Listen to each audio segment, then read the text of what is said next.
కేంద్ర ప్రభుత్వం పెంచిన పెట్రోల్ డీజిల్ వంట గ్యాస్ ధరలను రద్దు చేయాలని కోరుతూ ప్రగతిశీల ఆటో డ్రైవర్ల సంఘం ఆధ్వర్యంలో స్థానిక పెద్ద రైల్వే స్టేషన్ వద్ద ఆటో డ్రైవర్లు నిరసన తెలియజేశారు.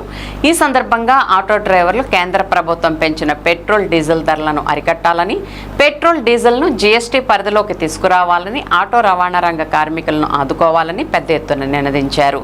ఈ నిరసన కార్యక్రమాన్ని ఉద్దేశించి సిపిఐఎంఎల్ న్యూ డెమోక్రసీ ఏలూరు నగర కార్యదర్శి బద్దా వెంకట్రావు మాట్లాడుతూ 5 రాష్ట్రాల ఎన్నికలకు ముందు నరేంద్ర మోదీ ప్రభుత్వం ప్రజలకు అనేక వాగ్దానాలు చేసింది, కానీ ఎన్నికలైన వెంటనే ప్రజలపై మోయలేని విధంగా పెట్రోల్ డీజిల్ వంట గ్యాస్ ధరలను పెంచిందని విమర్శించారు. తక్షణమే ప్రజానీకానికి భారమైన పెట్రోల్ డీజిల్ వంట గ్యాస్ ధరలను రద్దు చేయాలని డిమాండ్ చేశారు. పెట్రోల్ను డీజిల్ను జీఎస్టీ పరిధిలోకి తీసుకురావాలని ఆయన ప్రభుత్వాన్ని కోరారు.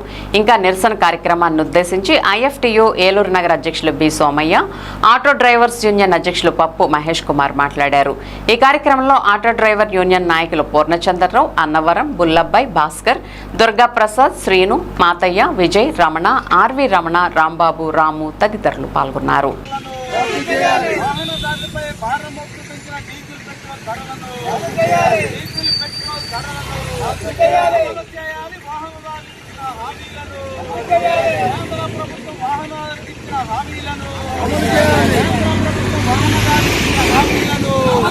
ఆదుకోవాలి వాహనదారులను కేంద్ర రాష్ట్ర ప్రభుత్వాలే.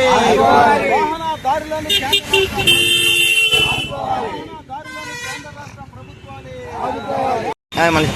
భారతదేశంలో మోడీ సర్కారు ప్రజలపై భారం మోపుతూ వాహనదారులను నడ్డి విరుస్తూ డీజిల్, పెట్రోల్, గ్యాస్ ధరలు పెంచారు.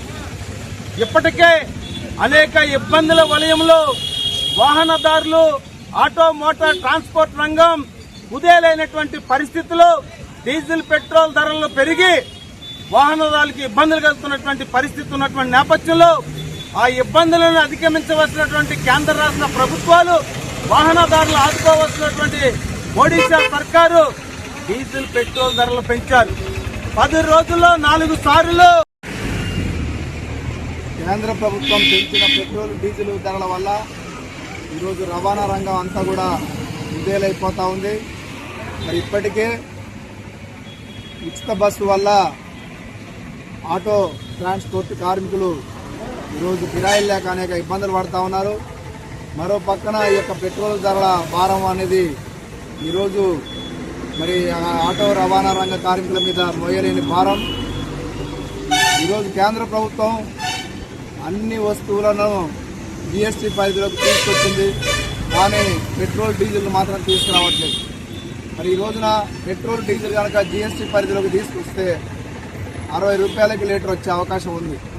అందువల్ల ఈరోజు భారత కార్మిక సంఘాల సమాఖ్య ఐఎఫ్టియుగా పెట్రోల్, డీజిల్లను వెంటనే జీఎస్టీ పరిధిలోకి తీసుకురావాలని, ఆ విధంగా అధిక ఛార్జీలు, అధిక ధరలను కూడా అరికట్టే అవకాశం ఉంది. ఆ విధంగా కేంద్ర ప్రభుత్వం నిర్ణయం తీసుకోవాలని